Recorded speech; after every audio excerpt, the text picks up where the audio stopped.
പ്രിയപ്പെട്ട പ്രേക്ഷകരെ, നമ്മൾ പമ്പയിലേക്ക് പോവുകയാണ്. ആഗോള അയ്യപ്പ സംഗമത്തിനൊരുങ്ങി പമ്പ. മുഖ്യമന്ത്രി പിണറായി വിജയൻ അല്പസമയത്തിനകം സംഗമം ഉദ്ഘാടനം ചെയ്യും. ഇപ്പോൾ സമയം 9 മണി കഴിഞ്ഞ് 12 മിനിറ്റ്. 9:00 ചടങ്ങുകൾക്ക് തുടക്കമാകും. ഇപ്പോൾ ആഗോള അയ്യപ്പ സംഗമത്തിന്റെ വേദിയിൽ നിന്നുള്ള തത്സമയ ദൃശ്യങ്ങളാണ് പ്രേക്ഷകർ കാണുന്നത്. പ്രധാന വേദിയിൽ നിന്നുള്ള ദൃശ്യങ്ങളാണ്. അവിടെ പത്തരയ്ക്ക് എത്തി അവരുടെ സീറ്റുകളിലേക്ക് ഇരിപ്പുറപ്പിച്ചിരിക്കുന്നു. 3 സെഷനുകളിലായി നടക്കുന്ന ചർച്ചയിൽ ശബരിമല മാസ്റ്റർ പ്ലാനാണ് പ്രധാനമായും ചർച്ച ചെയ്യുക. രണ്ടാമത്തെ വേദിയിൽ ശബരിമലയെ ആത്മീയ ടൂറിസം സർക്യൂട്ടായിട്ട് മാറ്റുന്നതിനുള്ള നിർദ്ദേശങ്ങൾ. മൂന്നാമത്തെ പ്രധാനപ്പെട്ട വേദിയിൽ ക്രൗഡ് മാനേജ്മെന്റ് ആയിരിക്കും ചർച്ചയ്ക്ക് വരിക.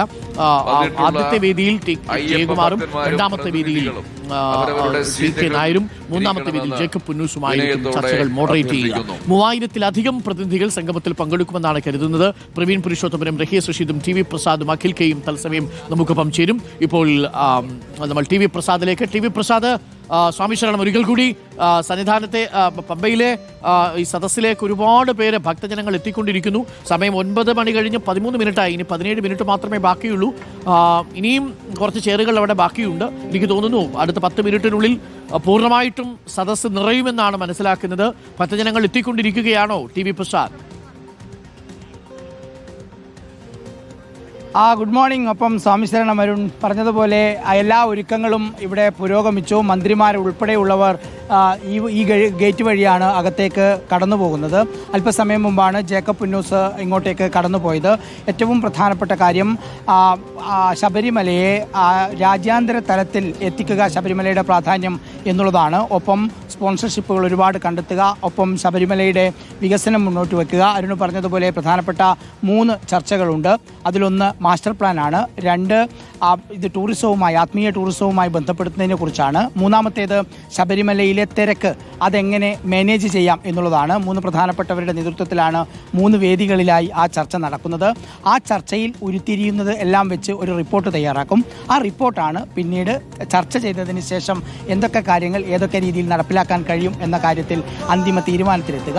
ആഗോള അയ്യപ്പ സംഗമത്തിൽ എത്തിയവരിൽ നിന്ന് പ്രധാനമായും ഒരുപാട് സ്പോൺസർഷിപ്പുകൾ കിട്ടാനുള്ള സാധ്യത ആ ദേവസ്വം ബോർഡ് ആരായുന്നുണ്ട്. ഒപ്പം ഇവിടെ എത്തിയവരെ കൊണ്ട് കൂടുതൽ സ്പോൺസർഷിപ്പുകൾ ശബരിമലയിലേക്ക് എത്തിക്കാനും വലിയ വികസന പദ്ധതികളിലേക്ക് ശബരിമലയെ കൊണ്ടുവരാനുമുള്ള ശ്രമമാണ് ഇപ്പോൾ ഇവിടെ തുടരുന്നത്.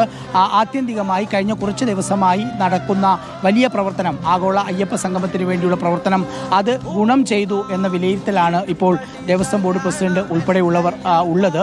നേരത്തെ പ്രതീക്ഷിച്ചതുപോലെ തന്നെ 3000-നും 3500-നും ഇടയിൽ ആളുകൾ ഇങ്ങോട്ടേക്ക് എത്തും എന്നാണ് കരുതുന്നത്. അല്പസമയത്തിനകം തന്നെ 10-15 മിനിറ്റിനകം തന്നെ മുഖ്യമന്ത്രി ഇവിടേക്ക് എത്തും. 9:30-ക്കാണ് ഉദ്ഘാടനം നിശ്ചയിച്ചിരിക്കുന്നത്. കുറച്ചുകൂടി നിശ്ചയിച്ച വിശിഷ്ടാതിഥികളും അതുപോലെ തന്നെ മറ്റ് പ്രതിനിധികളും ഇവിടേക്ക് എത്തിച്ചേരാനുണ്ട്.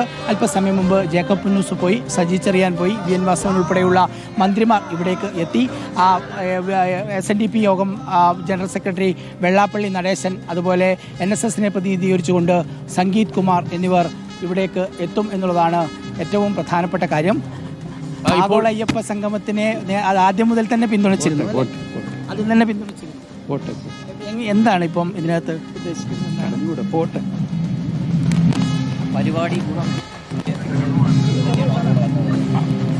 എനിക്ക് തോന്നുന്നു പ്രതികരിക്കാൻ തയ്യാറായിട്ടില്ല. NSSന്റെ പ്രതിനിധിയായി സംഗീത് കുമാറാണ് പ്രതികരിച്ചിട്ടില്ല.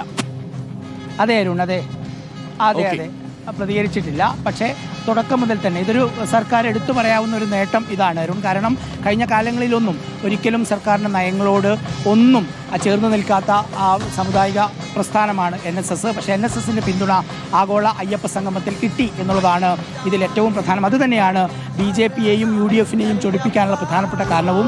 നേരത്തെ യുവതീ പ്രവേശനം നടത്തിയതിലൂടെ സർക്കാരിനെതിരെ ഉണ്ടായ വികാരം, ആ വികാരം ആളിക്കത്തിക്കാൻ പരമാവധി UDFും BJPയും ശ്രമിക്കുന്നുണ്ടെങ്കിൽ പോലും NSSന്റെ ഈ പിന്തുണയാണ് ആഗോള അയ്യപ്പ സംഗമത്തിൽ ഏറെ നിർണായകമാകുന്നതും സർക്കാർ പ്രതീക്ഷയോടെ നോക്കിക്കാണുന്നതും. SNDP ആണെങ്കിൽ നേരത്തെ എല്ലാ പരിപാടികളെയും വലിയ പിന്തുണ നൽകി സഹായിക്കുന്നവരാണ് വെള്ളാപ്പള്ളി നടേശനും SNDP യോഗവും. പക്ഷേ അതിൽ NSSന്റെ പിന്തുണ ഏറെ പ്രധാനമാണ്. NSSന്റെ പ്രതിനിധി സംഗീത് കുമാറാണ് ഇങ്ങോട്ടേക്ക് കടന്നുപോയത്. ഇതുപോലെ പ്രധാനപ്പെട്ട അതിഥികളെല്ലാം വരുന്ന ഗേറ്റിലാണ് ഞാനിപ്പോൾ നിൽക്കുന്നത്. 9:30-ക്കാണ് ഉദ്ഘാടന ചടങ്ങ്. ഇപ്പോൾ പ്രതികരണങ്ങൾ അവർ തയ്യാറാകുന്ന മുറയ്ക്ക് നമുക്ക് പ്രേക്ഷകരിലേക്ക് എത്തിക്കാം. അതിൽ ഇത് തന്നെയാണ് നേരത്തെ ടി വി പ്രസാദ് പറഞ്ഞതുപോലെ CPM-ന് അത് രാഷ്ട്രീയ വിജയമായി തീർന്നത് SNDP NSS എതിർത്തിരുന്നെങ്കിൽ അത് രാഷ്ട്രീയ തിരിച്ചടിയാകുമായിരുന്നു. പക്ഷേ SNDP-യും NSS അനുകൂലിച്ചതോടുകൂടി CPM-ന് ഒരു അപ്പർ ഹാൻഡ് കിട്ടി ഈ വിഷയത്തിൽ. മാത്രമല്ല പ്രതിപക്ഷം വെട്ടിലാവുകയും ചെയ്തു. പൂർണ്ണമായിട്ടും ബഹിഷ്കരിക്കാൻ പറ്റാത്ത സാഹചര്യമായി. NSS-ഉം SNDP-യും പൂർണ്ണമായിട്ടും സഹകരിക്കുന്ന ഒരു പരിപാടിയിൽ എങ്ങനെയാണ് ബഹിഷ്കരണം കൊണ്ടുവരിക?